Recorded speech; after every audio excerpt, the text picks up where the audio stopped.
If there's a start, as Parmenides says, a wise philosopher from the 6th century, from absolute nothing, nothing can come. The materialist says, if there is a principle, since there was nothing, someone must have made it. Be careful, we are already talking about divinity.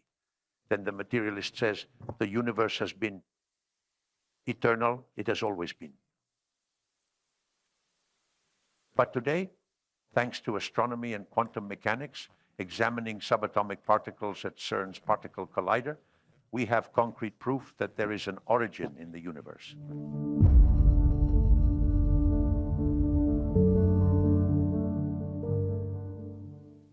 Hey.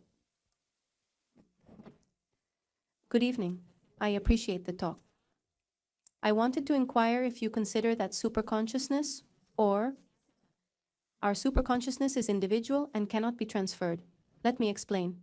Is it possible to be, in a material sense, more than once with the same superconsciousness, or I'm not sure if I'm making sense. Do we only live once? That's my question. What can occur? If we just live one time, or the reverse? You mentioned the subject I was certain would come up, which is reincarnation. Reincarnation, you all know, Eastern philosophy, the wheel of life, birth, life, death, birth, life, death, keeps rotating. This is accepted. It is fundamental in Eastern philosophies, samsara, the wheels of life. In each, we clear impurities, as Teilhard de Chardin stated. From the alpha point, we get closer to the center in each life. In the West, where Christianity prevails, they know that Christianity has this quite managed. It does not accept it.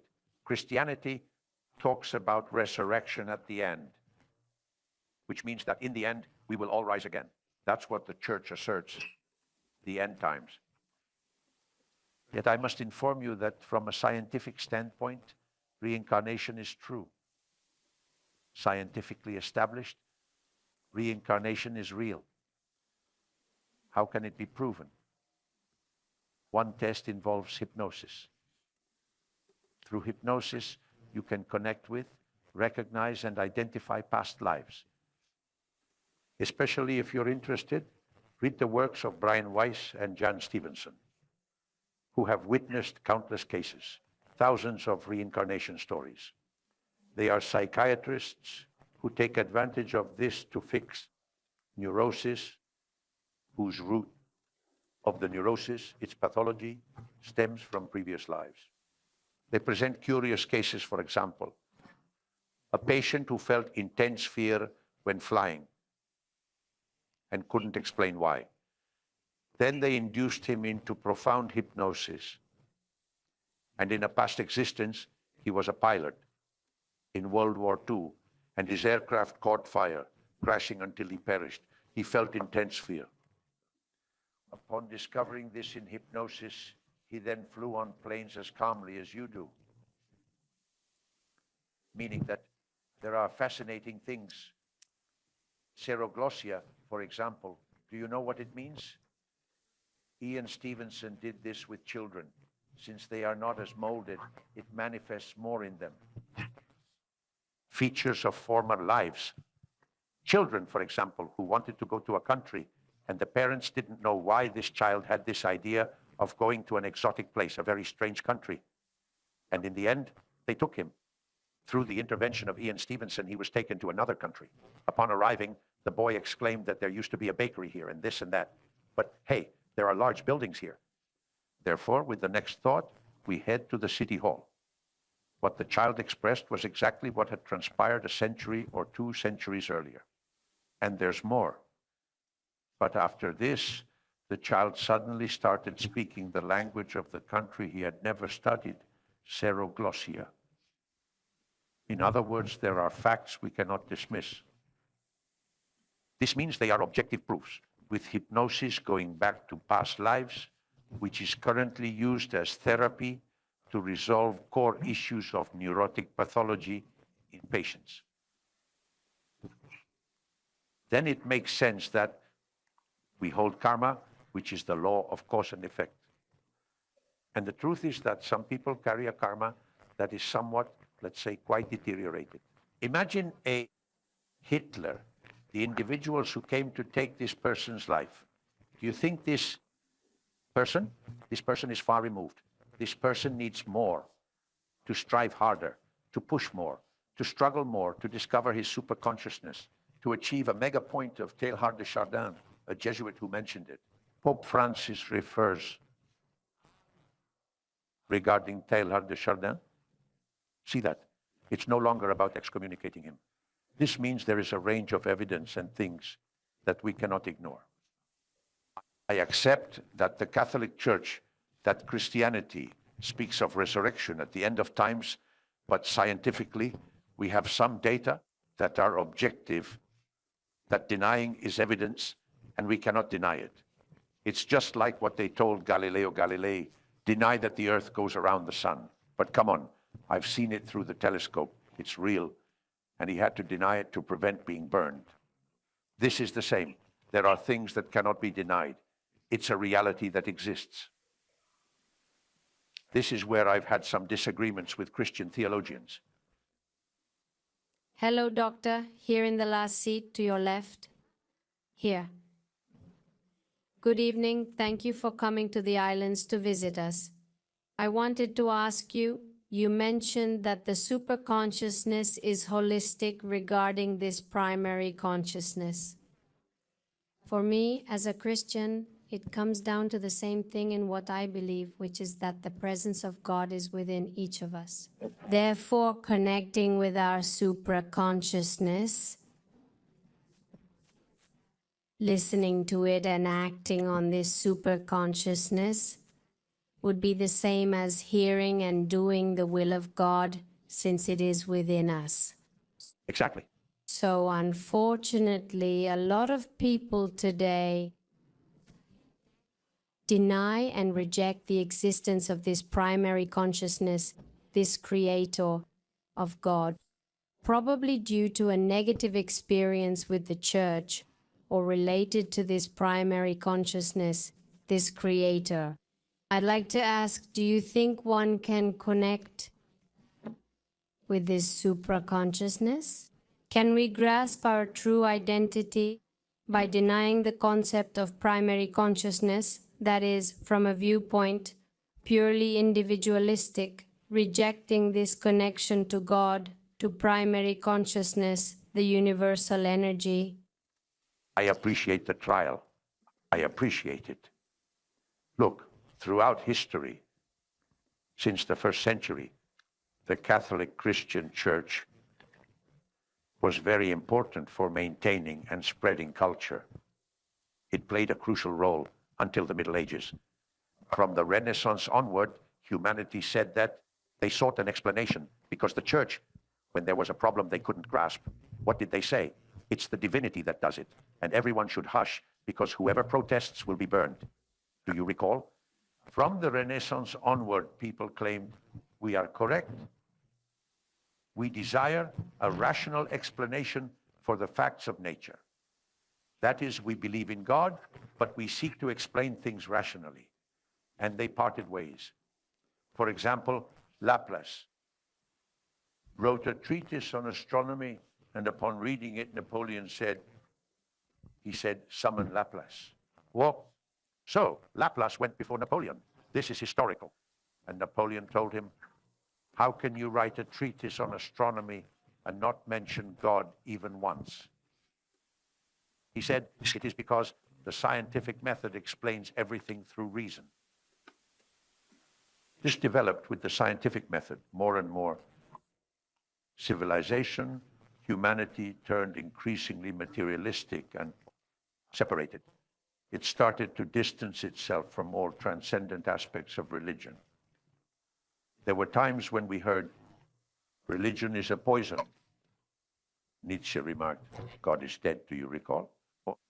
In other words, we reached points where religion was no longer required at all. Well, from the 20th century onward, theoretical physicists, as I've told you, 95% believe in a primal energy, and we possess scientific proof that shows it. I will present several. Those materialists who assert that primary energy does not exist, you ask them, what became of the universe? They cannot accept that there was a beginning.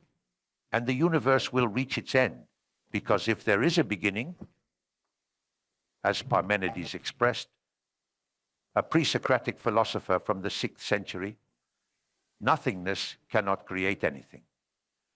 The materialist says, if there is a principle, since there was nothing, someone must have made it.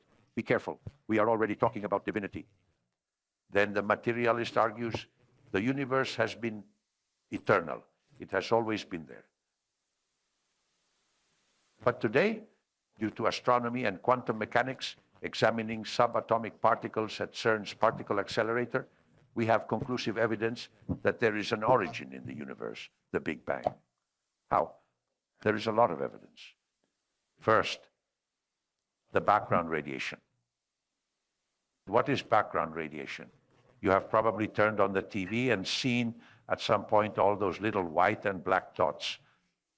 This is background radiation. This is the echo of the Big Bang. This was detailed by 2 Nobel Prize winners.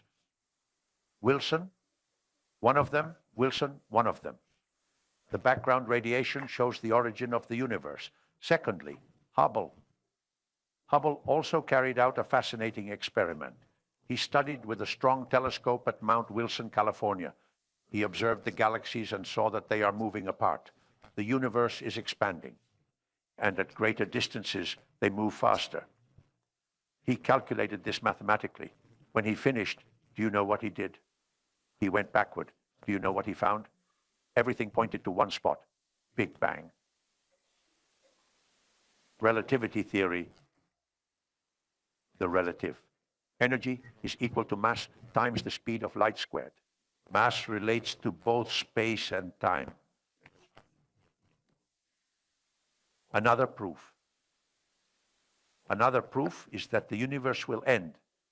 It is thermal death, just like it has a beginning. Everything that has a start has an end, according to the second law of thermodynamics. Is this true? Yes. Any star out there, like our sun, think that it contains radioactive substances like hydrogen, helium, deuterium, and lithium. The union of 2 hydrogen atoms by weak nuclear force causes a significant release of light and energy. This is what the sun transmits to us. This will eventually be used up in all stars.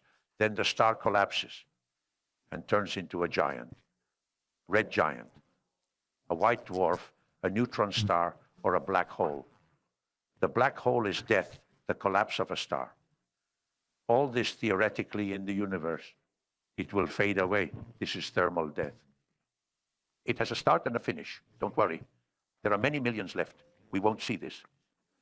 So the universe has both a beginning and an end. If it has a beginning and an end, it originated from nothing. And this can only be initiated by someone. And this someone exists outside the universe. This is the initial consciousness. The evidence is that theoretical physicists, Nobel Prize winners, all accept that there is a first consciousness.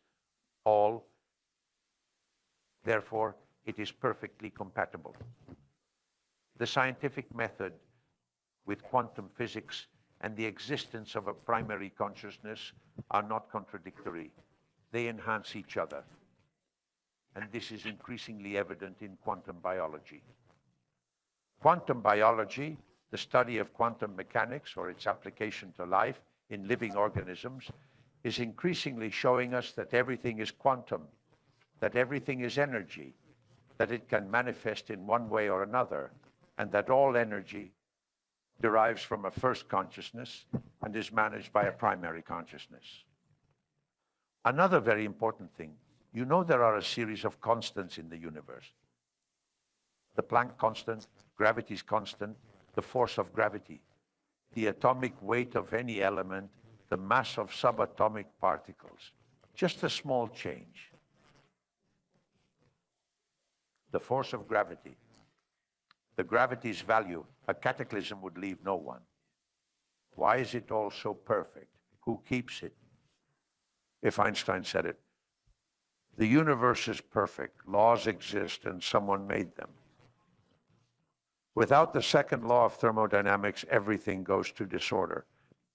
In other words, the existence of an intelligence, an intelligent designer, or a primary consciousness, whatever you choose to call it, I don't wish to assign any names to it, that has created the Big Bang and governs the universe. That there's absolute perfection, like the emergence of life. It is incomprehensible that by chance, or by Darwinism, or neo-Darwinism, or by Mendel's laws, has been carried out. A molecule that can be as complex as DNA, that gives the genome of a living being, so that we have clear evidence that the primary consciousness exists. We are completely out of time. Let's ask the last question and wrap up. Wow, the pressure of the last question. I hope I can meet the challenge. Thank you for visiting us, Doctor. We hope to see you here more often. I promise to come back. We'll definitely be in a larger space next time. Thank you.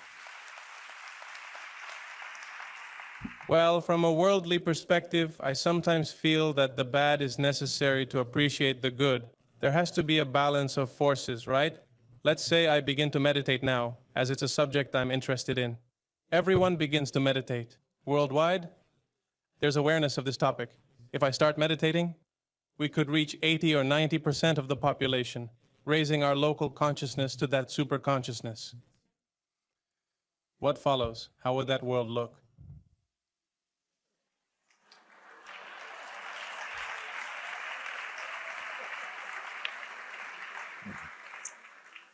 Can you picture if 90% of the population followed the super consciousness? That would be heaven, right? Sure. This would be heaven.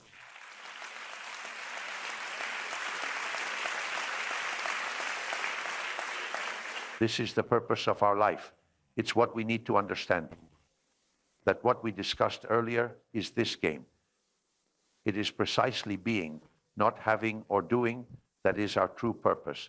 And I can assure you that when being is discovered, one is incredibly happy, just as the sick say in the other realm. What occurs is that we're put in a situation to struggle and discover our super consciousness. This is our purpose. They might say it's a cruel trick they've played on us, and perhaps it is a little. Who says it isn't? Yet, this is our aim.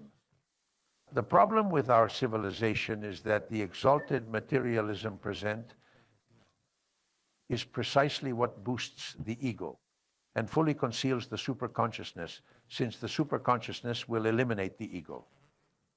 The more people with superconsciousness, the harder life will be for the ego and the less potential it will have. Thus, what we should aim for, each according to our abilities, is to contribute our bit to try to increase the critical mass of the population that is aware of its existential reality, that lives by the supraconsciousness. With that nice quote from Mother Teresa of Calcutta, do you remember? She said, "If you live without serving, is not fit to live." This is the classic form and profound and the most sincere and authentic of the superconsciousness. The highest value is the loving brotherhood that should exist between us. This is above all materialism. And when 90% are like this, the heaven, this would be heaven.